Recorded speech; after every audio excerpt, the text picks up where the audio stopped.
Kasus perseteruan terkait kepemilikan status rumah yang terletak di kawasan Cikini, Menteng, Jakarta Pusat hingga saat ini masih terus bergulir. Meski sempat melakukan upaya mediasi, namun sepertinya tak menemui titik temu.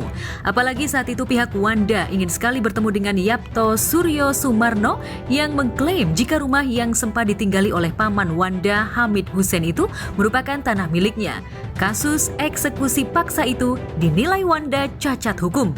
Karena hal itu, mau tak mau paman Wanda kini tak memiliki rumah. Ya, paman saya nggak punya rumah lah. Sekarang kan nggak punya rumah jadinya.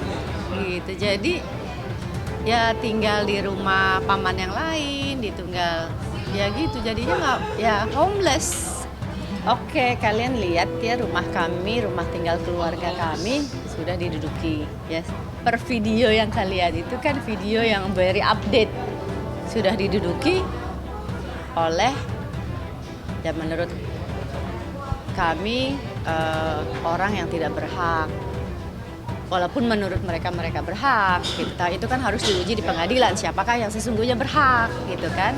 Karena ada dua pihak yang merasa berhak, tapi yang satu melakukan, ya itu tadi ya eksekusi non prosedural, ya tanpa ada eksekusi sepihak ya dengan kekerasan seperti itu ya, tanpa ada perintah pengadilan dan lain-lain. Itu yang terakhir yang terjadi ya itu.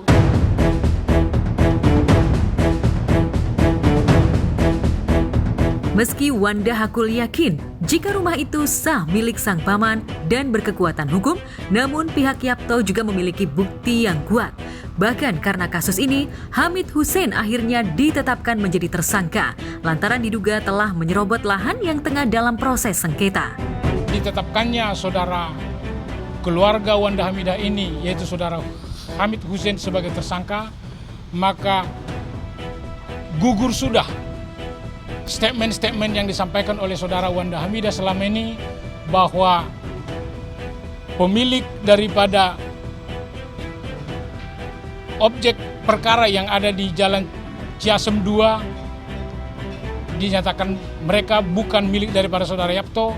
Ternyata dari sini kita buktikan bahwa objek tersebut adalah milik daripada Bapak Yapto Sulistyo Suryo Sumarno. Kalau nggak salah, saya nggak begitu mengikuti, tapi Perdata kemarin udah diadakan sidang 2 kali ya. PT UN juga berjalan. Intinya kami nggak akan berhenti berjuang.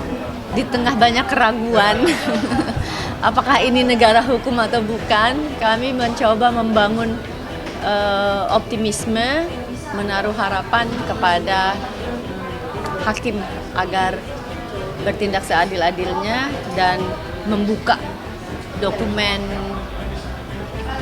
dengan seterang-terangnya, dengan sejelas-jelasnya, sehingga terlihat mana dokumen yang benar dan mana dokumen yang tidak benar.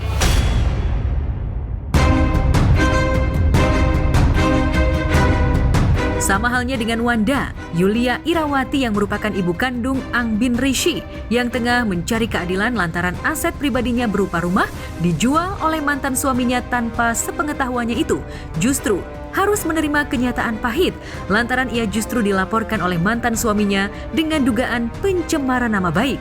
Kemarin Yulia yang didampingi kuasa hukumnya, Komarudin Simanjuntak, mendatangi Polda Metro Jaya untuk memenuhi panggilan penyidik terkait laporan mantan suaminya itu. Ini saya ada panggilan, kita dilaporin ya Bang ya? Ibu Yulia dilapor ya? Jadi saya ini bingung sebenarnya gini. Ada istilah gini loh, yang maling siapa, yang dimalingin siapa, yang dilaporin siapa. Itulah yang sampai saya saat ini bingung. Kok saya dilaporin padahal saya yang korban gitu loh. Jadi saya bingung gitu. Makanya saya udah nggak ngerti lagi deh nih hukum di kita ini bagaimana gitu. Inilah rusaknya hukum di negara kita sekarang. Kalau dulu korban yang melaporkan penjahat supaya ditangkap atau diproses oleh penyidik. Tapi kalau sekarang penjahat yang melaporkan korban.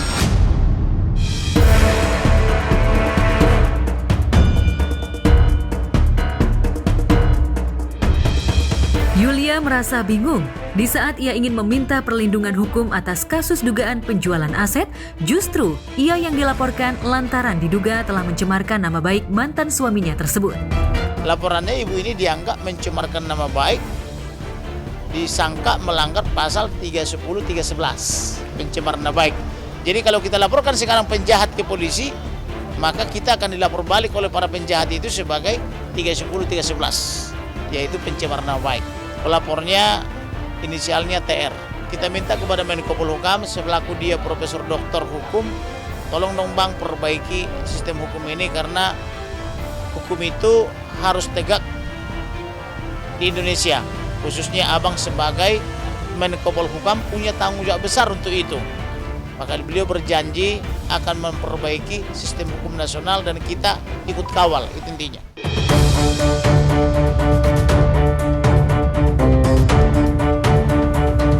Anehnya, meski beberapa bukti telah diberikan kepada pihak penyidik, namun kabarnya menurut penyidik, jika kasus yang dilaporkan Yulia itu sama sekali tak ada unsur pidananya. Sontak saja, hal tersebut membuat Yulia geram. Kepada siapa lagi ia mengadu agar permasalahan hukumnya bisa selesai? Oh iya, saya kecewa, saya bingung gitu loh. Maksudnya saya sebagai warga negara Indonesia ya, saya mau cari keadilan di mana lagi kalau saya melapor, malah saya yang dizolimi, saya yang diambil, saya yang jadi korban ya. Tapi saya dilaporin dan diterima laporan orang itu, diterima gitu loh. Harusnya kan diperiksa dulu ya, yang benar yang mana ini gitu loh, diterima. Harusnya jangan diterima dong, kan dia yang mengambil hak saya gitu loh. Terus Ngambil rumahmu, mengambil rumah saya. Jadi saya merasa loh keadilan nih di mana gitu. Ya saya minta tolong Bapak Kapolri perhatiannya lah untuk case saya ini. Mungkin banyak juga seperti saya gitu ya. Saya minta tolong deh. Asok kerjanya di kantor kepada TR, gajinya 6 juta. Kok bisa membeli harga 500 miliar lebih? Harusnya kan ditelusuri dengan cara bagaimana bayarnya 500 miliar ini.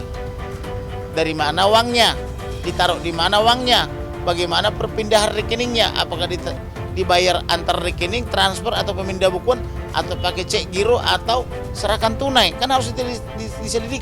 Prosesnya tidak dikerjakan oleh Dirkrimum Polda Metro, tidak dilakukan. Jadi saya sudah berkirim surat nih ke Dirkrimum. Periksa akta surat kuasa jual, periksa akta PPJB, perjanjian pengikatan jual beli, periksa akta notaris, periksa sertifikat di BPN, periksa surat kawin, periksa KTP palsu. Semua tanpa diperiksa, langsung Dirkrimum Polda Metro Jaya menyimpulkan tidak ditemukan peristiwa pidana. Jadi pemalsuan bagi Dirkrimum Polda Metro Jaya bukan merupakan tindak pidana.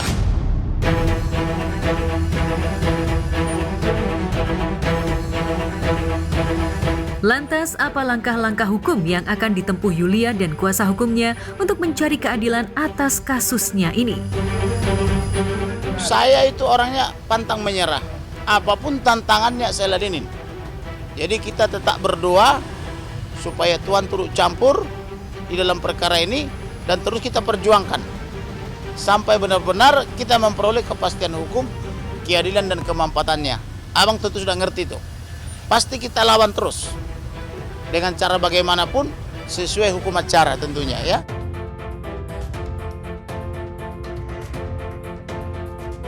Di tempat terpisah, rumah baru Baim Wong dan Paula Verhoeven yang terletak di kawasan Pondok Indah, Jakarta Selatan masih dalam proses pembangunan. Meski demikian, perlahan-lahan bentuk rumah itu sudah terlihat bentuknya. Di kanal video berbagi miliknya, Paula dan dua anaknya Kiano Tiger Wong dan juga Kenzo El Drago Wong penasaran dengan progres pembangunan rumah mewahnya itu. Bahkan Kiano pun begitu antusias. Nih sekarang kita lagi mau ke rumah. Aku mau ngecek rumah, bos. Aku udah lama banget aku nggak pernah ngecek rumah. Pembangunannya sampai mana? Telepon ke rumah baru Ya, ke pondok indah. Mama isyarat, oke bagi ya. Mama dari pondok. Mama dari pondok. Ini makan ya. Mama datang semuanya. Dan kita ngumpet yuk. Belum mama tua. Anakku mana ya? Katanya mau ngumpet. Lihat aja. Wah! Ya.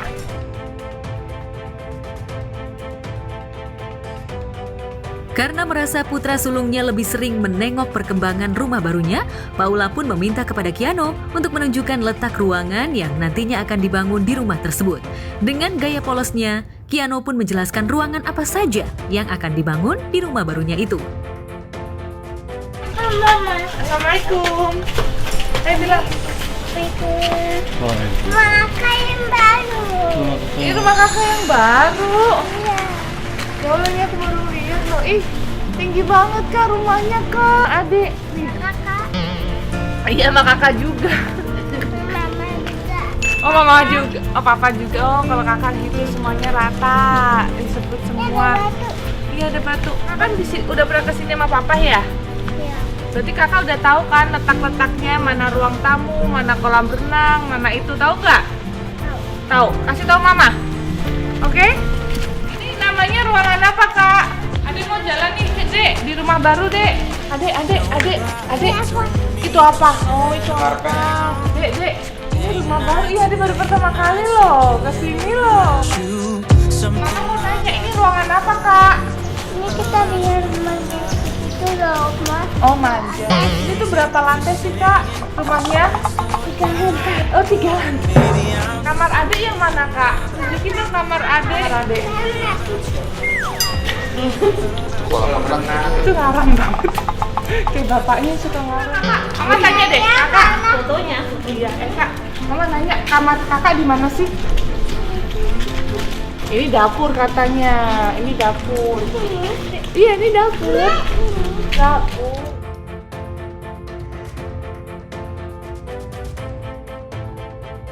Meski niat hati ingin cepat pindah ke rumah baru, namun sepertinya proses pembangunan rumah anyar Baim Wong itu masih cukup lama. Apalagi diketahui Baim beberapa kali sempat ganti vendor, lantaran sempat tertipu.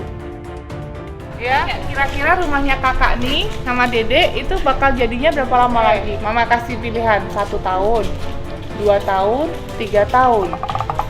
5 tahun. Kelamaan kak, 5 tahun kelamaan. Ya apa? Oh enggak kak, aduh kak. Kenapa 5 tahun kak? Beli uang dulu. Ngumpulin uang dulu, kok dia tahu ya bosku ya harus ngumpulin uang dulu.